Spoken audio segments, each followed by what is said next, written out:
The Asian financial crisis began in 1997.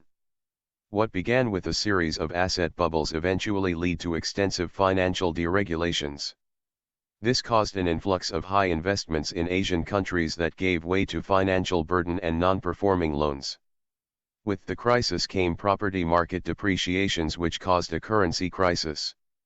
To combat this in Malaysia, Bank Negara Malaysia attempted to maintain the MYR's value by intervening in the foreign exchange market but were forced to drop. However, with Malaysia's efforts which maximized recovery and minimized impact, they overcame the crisis with successful corporations founded in the aftermath. Financial crises are usually a result of risky investments. Investors pull out if an investment looks grim, which causes the stock market to take a big shock and financial sector to become illiquid. Malaysian policymakers tried to downplay the crisis which caused aggressive pull out of investments. Ultimately, Asian companies relied on the government to save them and took too many risks. As a result of the financial crisis, the KLSE stock prices fell and domestic demands shrank. NPLs increased and investments in agriculture and tourism declined, which hurt the FDI. Investments and expenditures were reduced and projects cancelled or postponed to reduce the budget for operating expenses. International trade in Malaysia declined due to currency depreciation.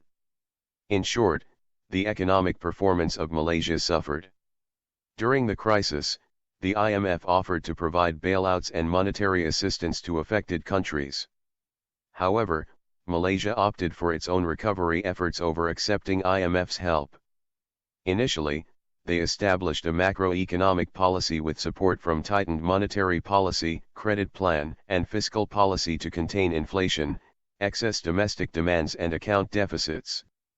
This method failed to solve vulnerabilities such as cash flow problems which lead to the implementation of NERP. The NERP has 6 objectives which are stabilizing the value of the Malaysian ringgit, maintaining equity, strengthening the fundamentals of economics, restoring areas affected by the crisis, strengthening financial stability and recovering market confidence. The NERP reduced the intervention rate of Bank Negara from 11% to 7%. Later in the crisis, Malaysia would introduce the pegging of the ringgit at RM 3.80 to the US dollar, which successfully brought back offshore ringgit back to Malaysia. Together, these measures enabled the restructuring and revival of the economy.